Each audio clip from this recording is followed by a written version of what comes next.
¿Qué tal? ¿Cómo están? Bienvenidas y bienvenidos nuevamente a la clase de impuestos y legislación fiscal. Vamos a comenzar solamente con explicar un poquito de las tareas referente al fideicomiso. Bueno, el fideicomiso, en pocas palabras, yo sé que ustedes investigaron en sus portafolios, ya lo agregaron al portafolio. Prácticamente existen tres personas en lo que es el fideicomiso. Recuerden, persona física y persona moral pueden abrir un fideicomiso, es decir, una persona física o moral cual sea.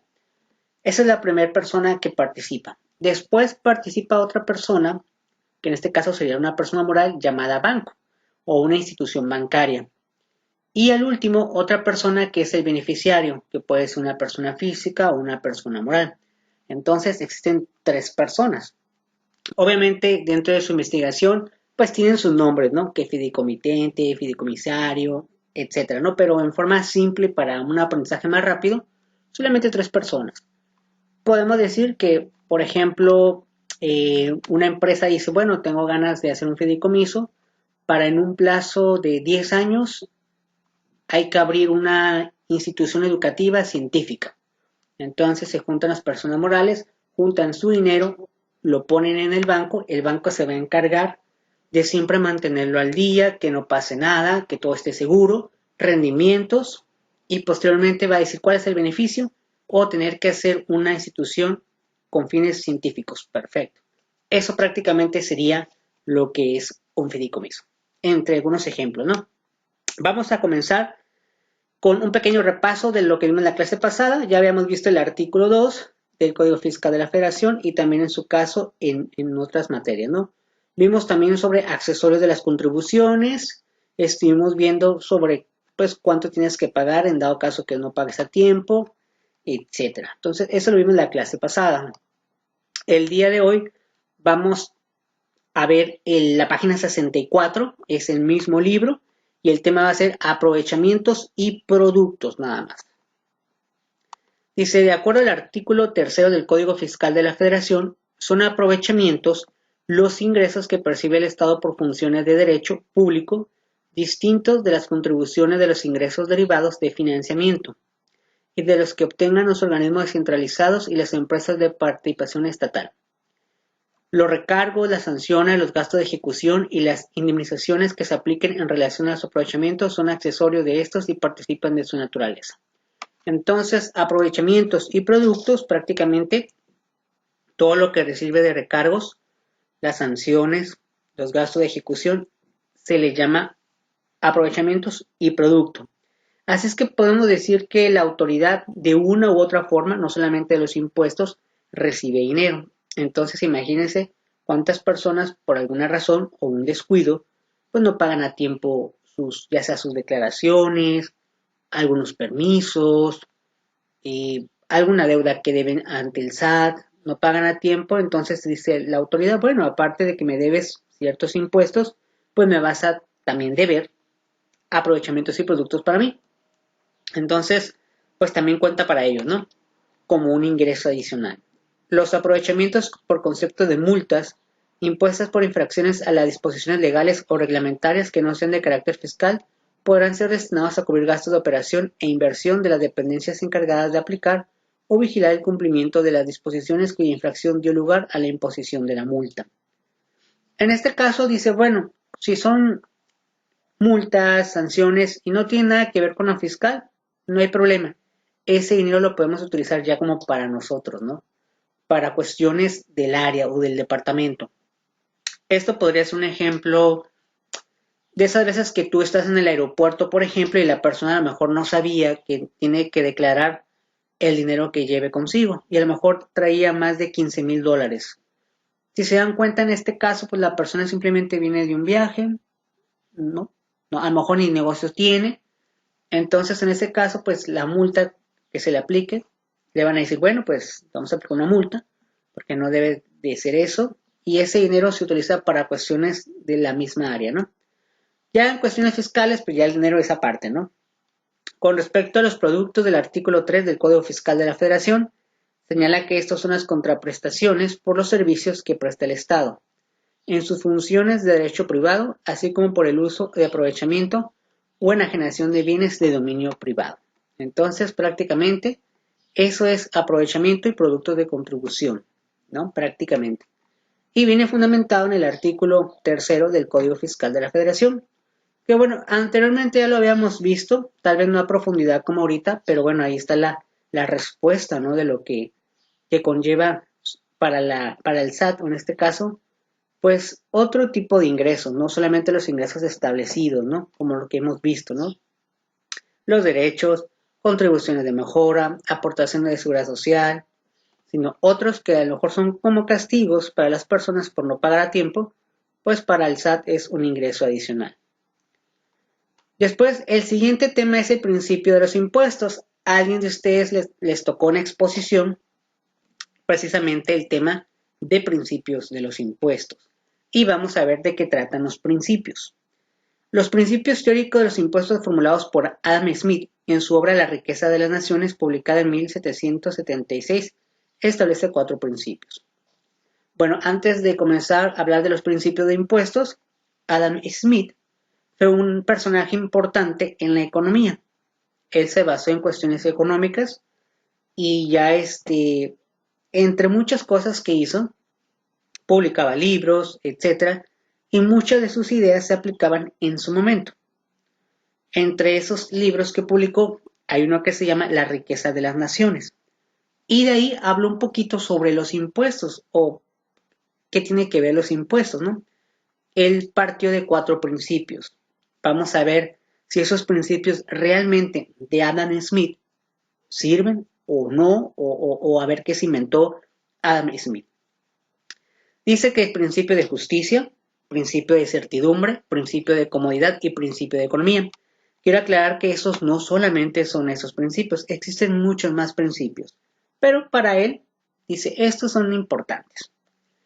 Principio de justicia. Adam Smith concibe este principio de la siguiente manera. Los gobernados o particulares de cada estado deben de contribuir al sostenimiento del gobierno, en proporción a los ingresos de los que gozan bajo la protección del Estado.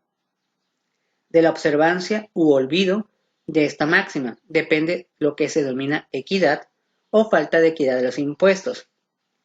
En nuestro caso, nuestro fundamento legal es la fracción 4 del artículo 31 de la Constitución.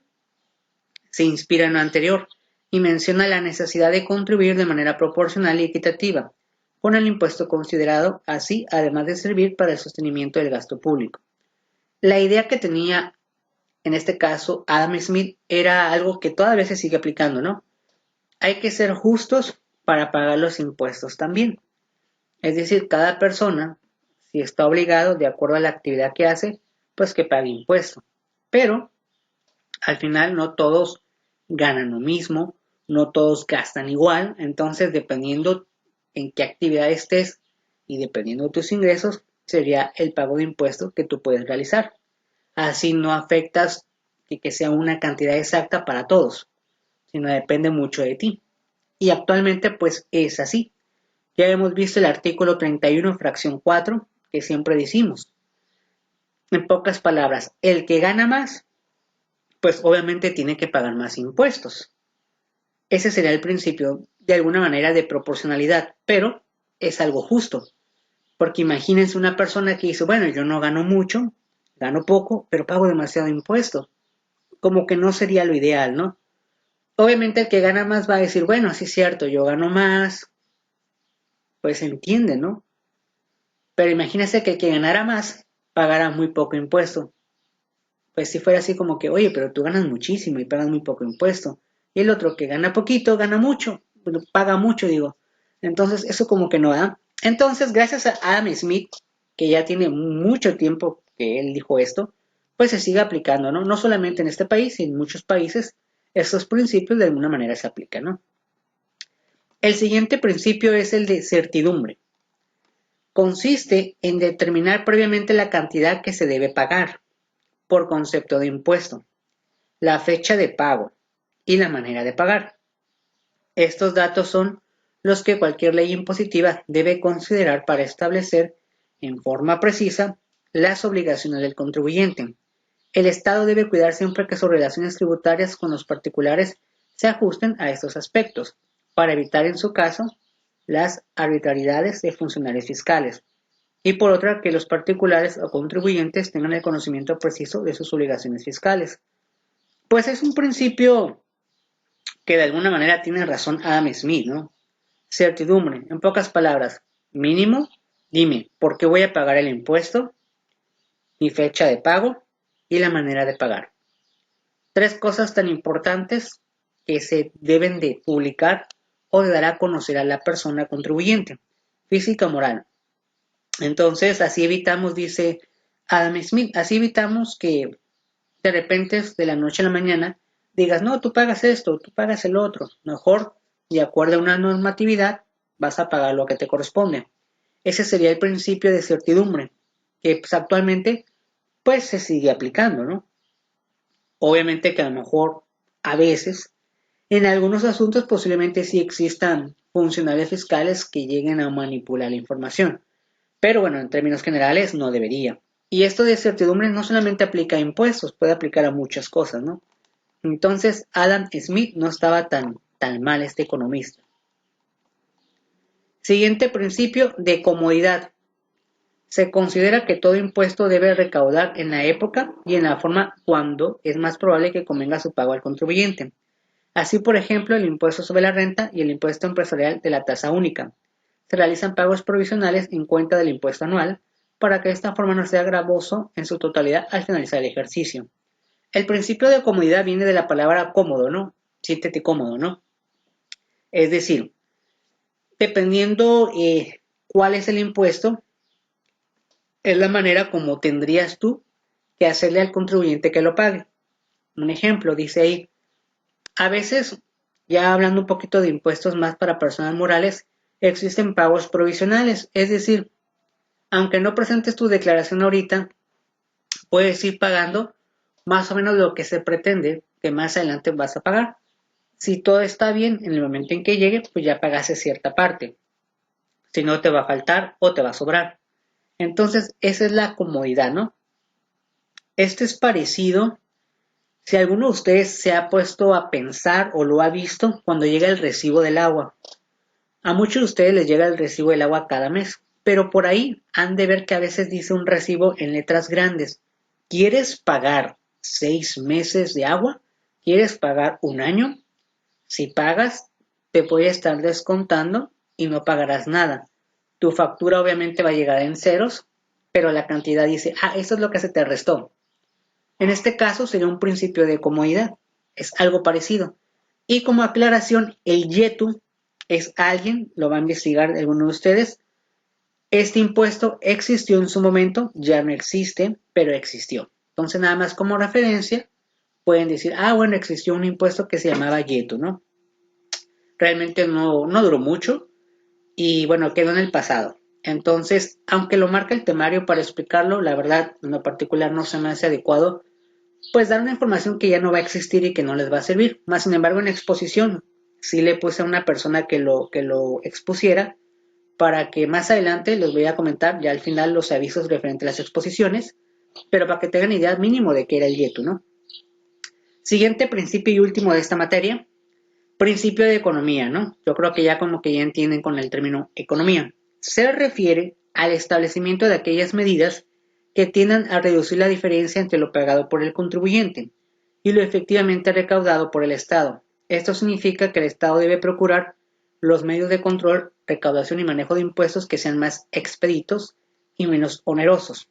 El Estado mexicano atento a este principio, introduce constantemente nuevas concepciones en materia de recaudación de impuestos, como tecnología de punta, ejemplo Internet, para atender a los contribuyentes en sus servicios de operación y ha logrado en los últimos ejercicios fiscales reducir el gasto en la administración de los ingresos. Bueno, este principio de economía prácticamente es buscar la manera en que el contribuyente, sin tanto show y sin tanto problema, pueda hacer sus pagos correspondientes y obviamente hacerlo más fácil para todos, ¿no? Pero bueno, a veces eso no aplica, a veces sí, pero bueno, es un principio de economía que pues de alguna manera sirve, ¿no? Y también buscar la manera de, como Estado, reducir tus gastos y el dinero que se obtiene, pues usarlo de manera adecuada. Eso sería el principio de economía. En este caso, Adam Smith hizo estos principios. Eso no significa que pueden existir más, pero estos son los más importantes, ¿no? Muy bien por Adam Smith. Y luego dice aquí, lee los temas de este libro, a que se refieren los principios de los impuestos, los requisitos de entregación, presentación, principios de los impuestos y realizar una síntesis de lectura. Bueno, en este caso ya no es necesario porque una persona de ustedes va a exponer estos principios. Ya en su momento les diré los avisos de referente a esa tarea, ¿no? Muy bien. Bueno, pues ya terminó legislación fiscal. Vamos a ir ahorita con impuestos. Pues una vez les digo el aviso, ¿no? Todos ustedes expusieron un tema. Estos temas son, muchos ya los vieron, otros sí son como nuevos. Ya que tenga todas las exposiciones de manera completa, voy a enviarles un enlace durante la semana donde puedan ver las exposiciones de todos sus compañeros, pero en un solo archivo, no como en partes, sino tratar de que se vea todo en uno. Yo eso lo voy a recaudar y se los voy a enviar por WhatsApp. Y también por Classroom voy a poner la información. Entonces en Classroom voy a poner tarea, ver la exposición de sus compañeros, es decir, cada uno de ustedes tiene que ver la exposición de los demás, y ya después que lo vean en una hoja de Word o en una hoja en su cuaderno, mínimo 2 hojas, por cada exposición, van a decir lo que ustedes han visto en la vida real. Vamos a poner un ejemplo. Vamos a suponer que todos ustedes vieron exposición de Antonio. A Antonio le tocó hablar sobre la clasificación de impuestos. Entonces ya ven su exposición y dicen, bueno, yo en mi vida personal, de hecho sí pagué este impuesto, o vi que mi trabajo pagan este impuesto, como decir cosas de la vida real que ven aplicado de acuerdo al tema. Obviamente cuando lleguen al caso de Yetus, posiblemente digan, no, pues es un impuesto que ya no existe. En ese caso pueden poner una opinión de lo que piensan, para qué en su momento servía el Yetu, etc. Aquellas cosas que a lo mejor no pueden visualizar en la vida real, pueden dar una opinión cómo sería bueno tenerlo, ¿no? Así es que todos los temas, cada uno, pues de acuerdo a su experiencia, de acuerdo a lo que ha visto, a lo mejor ha trabajado en eso, lo puede poner en mínimo 2 hojas. Obviamente todo esto que les digo lo voy a explicar de todas formas en Classroom y el enlace, pues ya que estén recopilados todas las exposiciones, se las voy a enviar, ¿no? Para que ustedes hagan esa actividad, que sería nomás una, ¿no? Después vamos, ahora sí, con impuestos. Vamos con impuestos. Nos quedamos en esta parte donde decían más obligaciones. Ya habíamos visto que tienen que pagar más de 5,000 pesos tarjeta de crédito o débito. Presentar declaraciones bimestrales, que hasta vimos una tablita, 17 más tardar. No significa que tiene que ser exactamente el 17, puede ser antes, pero el 17 es como tu fecha. Si lo entregas después, pues ya sabes, ¿no? ¿Qué va a pasar? Y en dado caso, puedes retener impuestos de ICR si tienes trabajadores. Luego, sanciones. El fundamento legal está en el artículo 112 de la ley de ICR. Todo esto que les voy a decir está realmente aquí. Nada más que yo aquí lo puse para que no tuviéramos que leer todo, ¿no? Pero hay algunas cosas que dejé de lado. Ahorita los voy a explicar. Primero, sanciones. ¿Qué pasa? Cuando no se presente la declaración 2 veces de forma consecutiva en tiempo o en 5 ocasiones durante 6 años, se dejará de tributar en este régimen y pasarán en automático al general. Entonces no deben de confiarse pues las personas de que dicen, bueno, pues ya estoy en este régimen y por alguna razón se me olvidó presentar, ¿no? En este bimestre, pasa el siguiente bimestre y digo, ay, después lo presento. En automático la autoridad dice, pues se acabó tu régimen y vas al régimen general. No, es que yo no gano realmente 2 millones. Ah, no importa, vas de todas formas. ¿Pero por qué? Porque viene fundamentado en el artículo 112 que se te olvidó presentarme las declaraciones a más tardar el día 17. No, es que no sabía, ni modos, por no leer, ¿no? Entonces eso puede pasar, así es que ni modo, ¿no? Te mandan directamente y pues se acabaron todos tus beneficios que hemos visto, se acabaron. El otro, en el momento en que las ventas sean superiores a 2 millones se dejará de tributar este régimen. Suena algo ahí como, dices, pues es lógico, ¿no? Pero no debes de exceder de los 2 millones, porque si excedes en automático te vas al siguiente. Entonces puede ser que personas que dicen, es un buen negocio, me está yendo muy bien, voy bien, a lo mejor en el primer año gana unos 100,000 pesos, en el siguiente año ya gana 300,000, pero ya en el tercer año le fue tan bien que pues ganó 2 millones, ni modos. No, pero es que yo realmente pues fue este año nada más, no importa, ya no puedes regresar, te vas al siguiente régimen. Suponiendo que en el siguiente régimen le fue mal, ¿no? Que dice, bueno, ok, ya, ni modos, gané 2 millones. En el cuarto año, en el régimen general, gana menos de 2 millones. ¿Puede regresar? No, ya no. Ya, se acabó, ni modos, perdiste tu oportunidad. Entonces son sanciones que la autoridad, pues, bueno, no sanciones, yo no le llamaría sanciones, ¿no? Pero la autoridad le llama sanciones, ¿no? Le llamaría descuidos, más bien. Siguiente. Cuando dejen de tributar aquí, en ningún caso podrán volver a hacerlo. Suena un poquito drástico, ¿verdad? Que una persona que a lo mejor se dedica a vender zapatos hace su changarro y de repente es por algún motivo a lo mejor personal, porque puede existir algo personal, o simplemente la economía no le dio, el negocio no fue lo que esperaba, pues dice, voy a tener que cerrar. Y a lo mejor duró 2 años. Pero si el siguiente año dice, voy de nuevo otra vez, voy a motivarme y voy a volver a hacer mi negocio de zapatos, ¿no? De venta de zapatos. Pues le va a decir la autoridad, pues sí está bien, puedes hacer lo que tú quieras, pero te vas al régimen siguiente. No, pero realmente nunca gané 2 millones, no me importa, vas al siguiente régimen. Oye, pero pues voy a empezar otra vez de cero, no me importa, no podrás volver a tributar aquí, ¿no? Algo drástico por la autoridad, ¿no? Pues sí, algo drástico, ¿no? Porque probablemente no va a ganar los 2 millones, y aunque ganara los 2 millones o no, va al siguiente. ¿Por qué? Porque simplemente en su momento ya lo hizo. Ni modos. Así es la autoridad tan drástica. Siguiente. Si se vende el negocio, quien compra no podrá tributar en este régimen. Y quien vende deberá pagar el impuesto conforme al régimen general. O sea, ninguno de los dos, ¿no? Al final, los dos van al régimen general. Mucha gente en su momento pensaba hacer este tipo de cosas, ¿no? Porque dices tú, bueno, aprovecho los 10 años, ya que terminan los 10 años, se lo vende a otra persona, pensando que otra vez iba a regresar, otra vez de cero, y así, ¿no? Pues la autoridad lo pensó. Dijo, no, esto me van a hacer esto, lo tengo que poner en ley rápidamente antes de que a alguien se le ocurra algo maquiavélico, ¿no? Que en su momento sí hubo gente que sí lo hizo. Por eso la autoridad lo fundamentó. Al principio, cuando empezó el RIF, en muchas cosas también igual como cada vez que hacen leyes hay lagunas. Entonces, si las lagunas son legales, pues la gente puede hacer algo legal, pero sabes que no es ético. Yo sé que suena muy extraño, pero pasa en la vida real. Entonces a mucha gente se le ocurrió eso. Esto que acaban de hacer, se le ocurrió. Pues la autoridad leyendo la ley no viene nada de eso.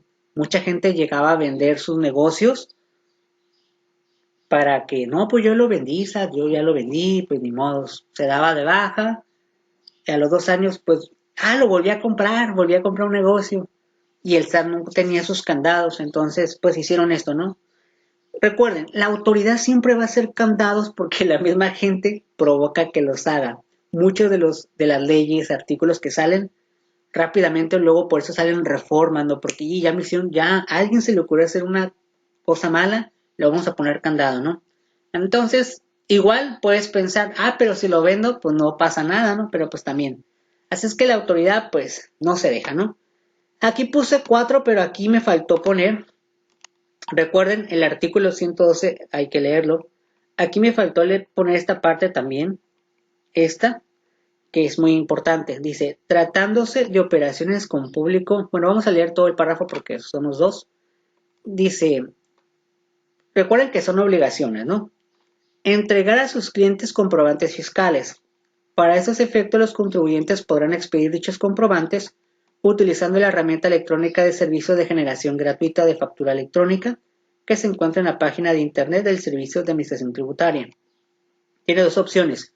Una, utilizar el sistema que la autoridad te proporciona, o tú, pues, contratar una institución que te provea ese servicio.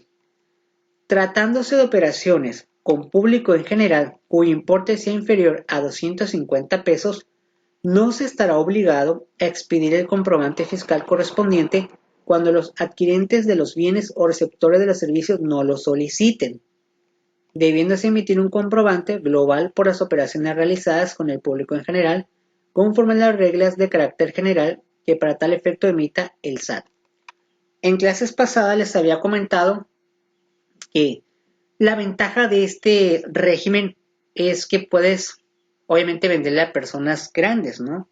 A personas morales. Y si la persona moral te dice, oye, yo quiero factura, ahora sí puedes decir, ah, perfecto, a ti te la proporciono porque es una empresa grande y puedo hacerlo. Esa es una gran ventaja, porque puedes venderla a cualquier persona, tanto personas que dicen, yo a mí no me interesan las facturas, yo solamente vengo a comprarte algo y con mi nota es suficiente, ¿no? En este caso, la autoridad te dice, es una regla ahí un poquito, yo diría que, no sé por qué la pone, pero bueno, porque al final de cuentas, si la persona moral, digo, obviamente una persona moral no va a comprar menos de 250 pesos, ¿no? Dependiendo de qué se trata el changarro. Pero digo, si la persona moral dice, oye, pues te compré 100 pesos, ¿no? Por así decirlo, compré 100 pesos de herramienta, por así decirlo, ¿no? Pues dame mi factura, ¿no? Yo sé que mucha gente puede decir, pues son 100 pesos. No, pero yo soy persona moral y yo sí lo necesito. Ah, ok, ahí está, ¿no? Pero digamos que si te pudieras poner un poquito estricto tú como régimen, podrías decirle, es que no, realmente no estoy facultado para dártelo, mira, me fundamento en este artículo. Pero digo, obviamente al final conviene darle, ¿no? Porque es una persona moral fuerte que te puede dar más trabajo, ¿no? En público en general, vamos a poner el ejemplo ahora de público en general. Imagínate que tú eres una persona que solamente trabajas para un patrón, trabajas tus 8 horas, llegas a tu casa, vas a un changarro a comprar papelería y tienes, pues, gastas menos de 250 pesos. Y tú como persona le dices, oye, ¿me puedes dar una nota? Ahí no hay ningún problema, te puede otorgar una nota.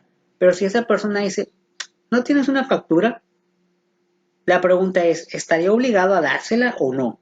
Legalmente no, porque aquí te lo dice.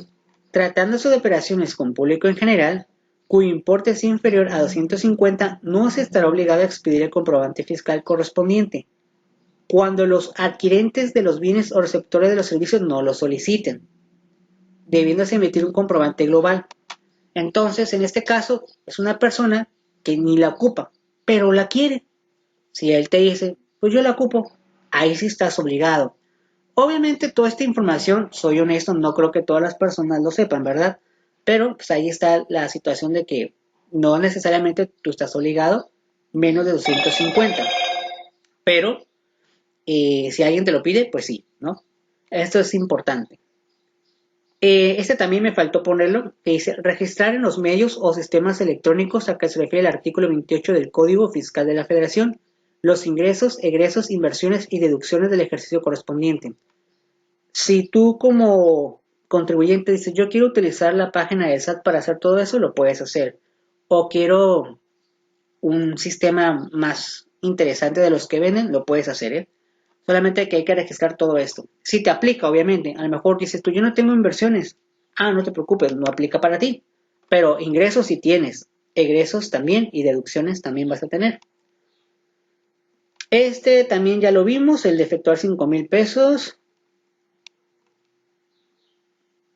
Este también está interesante, dice, tratándose de la adquisición de los combustibles para vehículos marítimos, aéreos y terrestres, el pago deberá efectuarse en la forma señalada en el párrafo anterior, aun cuando la contraprestación de dichas adquisiciones no exceda de 5,000, ¿no?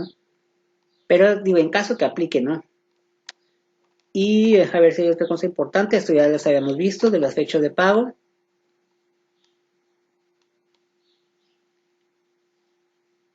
Aquí ya también les había dicho que los contribuyentes que tributen en los términos de esta sección y que tengan su domicilio fiscal en poblaciones, esto es muy interesante, o en zonas rurales sin servicios de Internet podrán ser liberados de cumplir con la obligación de presentar declaraciones y realizar el registro de sus operaciones a través de Internet o en medios electrónicos, siempre que cumplan con los requisitos de las autoridades fiscales señaladas mediante regla de carácter general.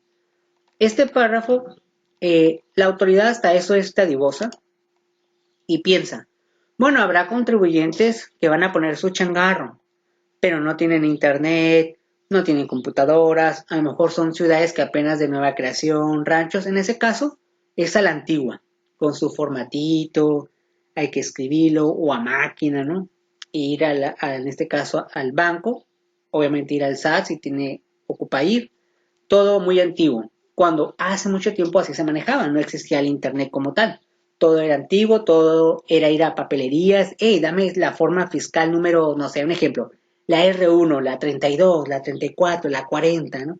Y tener que llenar con pluma o con máquina de escribir, ¿no? Pero eso era mucho tiempo antes, ¿no? Ahora, digo, ya la mayoría es computadoras, ya todo se puede hacer, la mayoría de las cosas por internet, pero hay todavía lugares donde pues el internet no llega como debería o la gente de esos changarros pues no tiene pues, digo, el changarro tampoco le da para comprar productos para ellos mismos, ¿no? A veces. De todas formas hay que leer el artículo 112. De los ingresos y deducciones. Se consideran para la declaración los ingresos efectivamente cobrados en efectivo, servicio o especie. Eso es ingreso. Puede ser ingreso por dinero, servicios o especie, es decir, un producto o algo que te dieron a cambio. Se tomará en cuenta para las deducciones de los gastos efectivamente realizados. Aquí te dice de forma general que casi todos, pero sí hay cosas que como que no aplicarían. Ahí tendríamos que estar leyendo que sí y que no. Y después dice, ambos casos deben de estar acompañados de sus comprobantes respectivos. En pocas palabras, ya sea gastos, sea ingresos, siempre tu comprobante, para que puedas de alguna manera fundamentar, en este caso el cálculo o un problema que llegues a tener. Después, artículo 103, vamos a ir al artículo 103. Quiero aclarar que algunas cosas puse, ¿no? Puede ser que me falten, por eso es muy importante que ustedes lean de todas formas el artículo 103. Vamos a ver el artículo 103.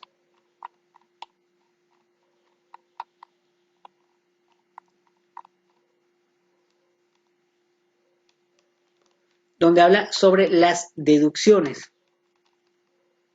que es prácticamente lo que está aquí. Entonces el artículo 103, yo les recomiendo que lo lean ya como referencia. Y obviamente los artículos, solamente como referencia, el 111, el 112, que ahorita lo acabamos de explicar. Esto ahorita más adelante lo vamos a explicar porque hay cosas que nos falta todavía. El 112, 113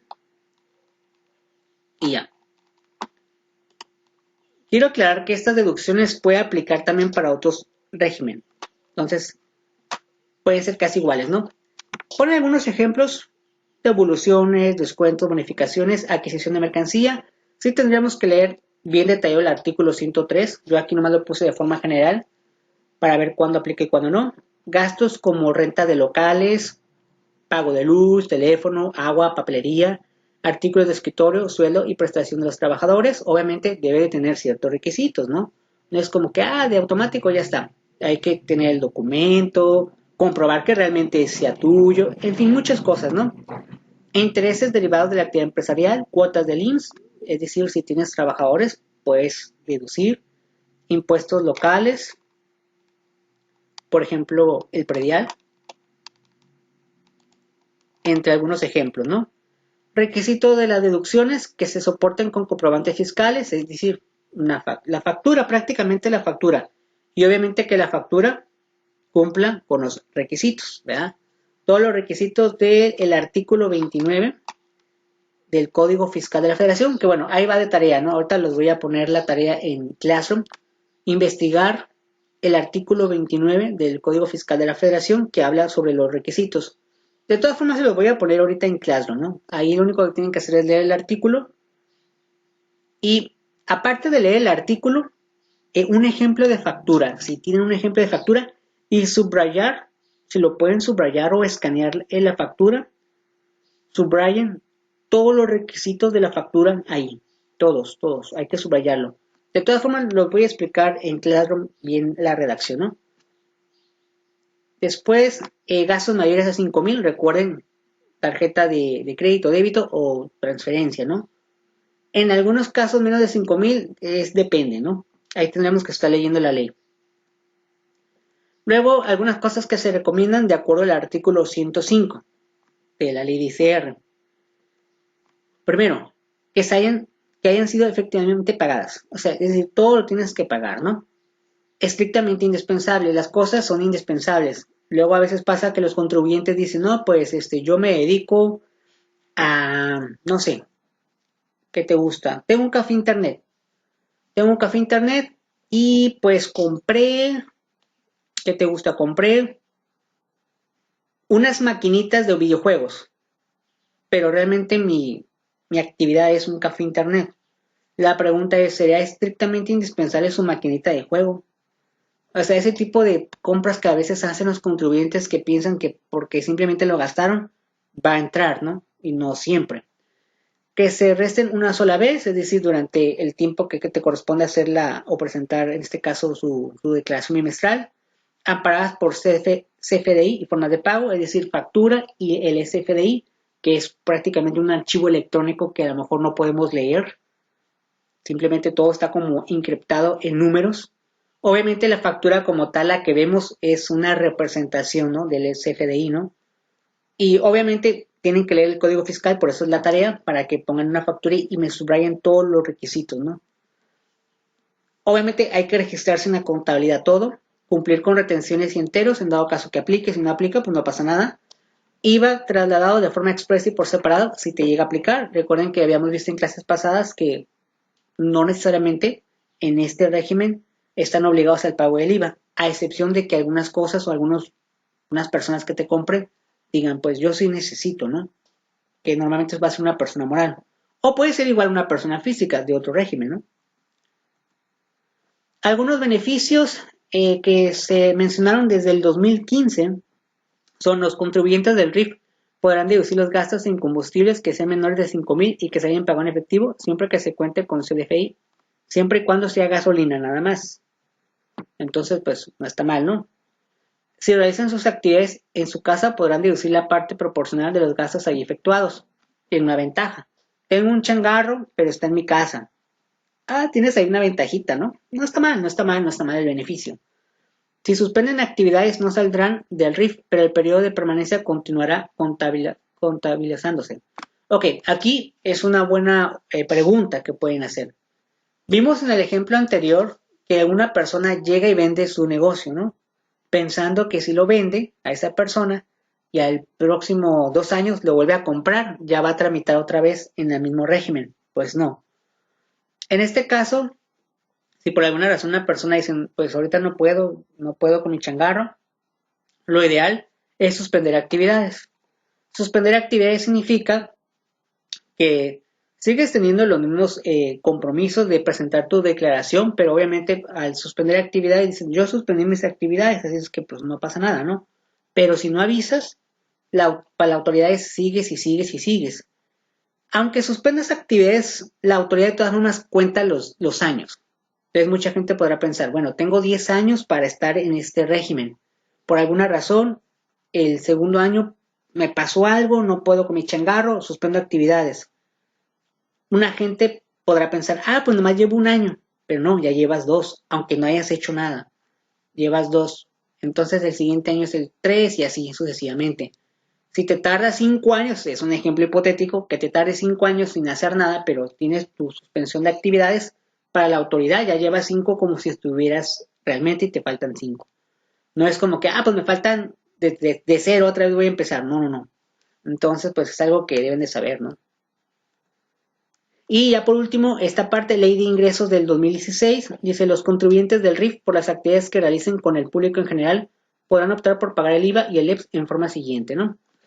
Desde el 2016 se comunicó que ya podían hacer esto de pagar el IVA y el IEPS, si aplica, si les aplica. Si no, no pasa nada, ¿eh? No me aplica a mí, ok, no te pasa nada, no te preocupes, no te enredes. O a mí me gustaría porque tengo muchos personas morales que me compran y pues si me piden factura y luego IVA, yo sí me conviene. Pues si te conviene, ahí está, tienes la opción. Entonces, pues la verdad que está interesante, ¿no? Hasta aquí vamos a dejar esto porque ya me estoy excediendo creo de los 40 minutos. Entonces, pues aquí lo vamos a dejar y pues espero que les haya gustado y hayan aprendido bastante. Entonces, ya haciendo un repaso. En el caso de la tarea de legislación fiscal, lo único que les voy a poner durante este par de días o horas, dependiendo ahorita si alcanzo a recopilar todos sus videos, para que ustedes puedan verlo a sus compañeros también exponer. Quiero ponerlo en un solo archivo, no por partes. Pero bueno, yo ahorita les digo, ya durante ya sea si puedo ahorita recopilar todo y una vez se los envío. De todas formas les voy a poner en Classroom todas las instrucciones, pero así de forma breve tienen que ver cada uno las exposiciones de todos, mínimo 2 hojas, decir ejemplos de lo que han vivido de eso. En dado caso, yo sé que hay temas que a lo mejor a ustedes no les tocó, por lo menos poner cuál es su opinión. Me importa más tu opinión. No me pongan cosas como, pues Antonio habló de los impuestos y los clasificó y dijo todo el tema. No ocupo que me digan otra vez el tema, sino que me digan ejemplos personales o, ¿sabes qué? Yo trabajo y vi esto, vi este impuesto. Todo como más práctico. Esa es nada más, una tarea nada más. Y lo que es en impuestos, la tarea es busquen una factura, si pueden escanearla o sacarle foto, lean el artículo 29 Código Fiscal de la Federación, de todas formas lo voy a decir en Classroom, y subrayen todo lo que ven en la factura. Si lo hacen de forma física, pues lo subrayan. Si lo hacen de forma virtual, pues ahí con algún programita subrayan cuáles son los requisitos que tiene su factura y si realmente cumple.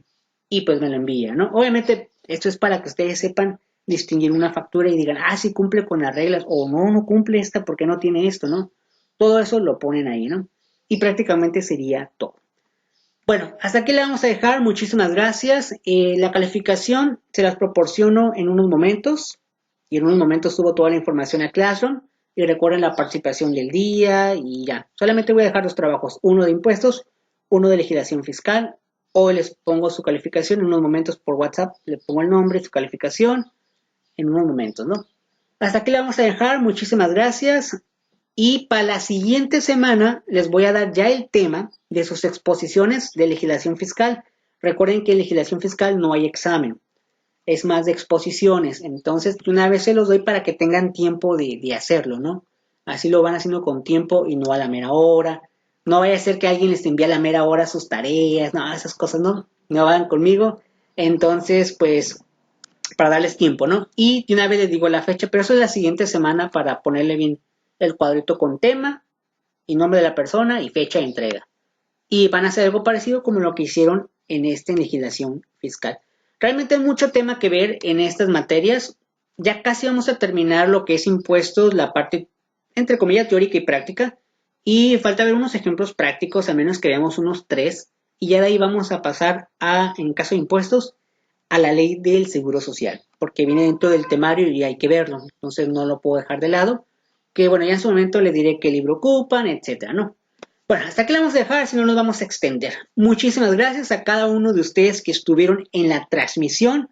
Saludos, Antonio, muchas gracias por ver la información. Sé que tú ves en tu Smart TV la clase. Todos están viendo la clase en este momento en la casa de Antonio. Pues un cordial saludo, Antonio, un cordial saludo de una vez a Arlet, que también está viendo la clase. Digo, ya está ahí, pues tengo que ver la clase. Y obviamente saludos también a Rocío, que está viendo la clase, supongo, ¿verdad? Rocío. Y Eduardo, que lo ve en su celular, la clase. Y Jessica, que lo ve también en una Smart TV. ¿No? Cuenta la leyenda que lo ve en un Smart TV y dice que viéndolo en un... De hecho, les voy a decir una cosa. Cuenta la leyenda que todos aquellos que ven la transmisión en una televisión Smart TV, el conocimiento se les queda más fresco. Esa es la leyenda. Hay que hacerlo y ustedes me dicen si es verdad. ¿Verdad, Antonio? La que sí es verdad, Antonio. Beatriz, igual, un cordial saludo, Beatriz. Keila y Trujillo. Un cordial saludo a cada uno de ustedes por estar en la transmisión. Así es que la leyenda dicen que es cierta, así es que yo les recomiendo ver en su Smart TV acá, televisión pantalla grande, invitan a los vecinos y ven la clase, ¿no? Pues muchísimas gracias a cada uno de ustedes, un cordial saludo y pues muchísimas gracias y nos vemos hasta la próxima en otra transmisión más. Hasta luego.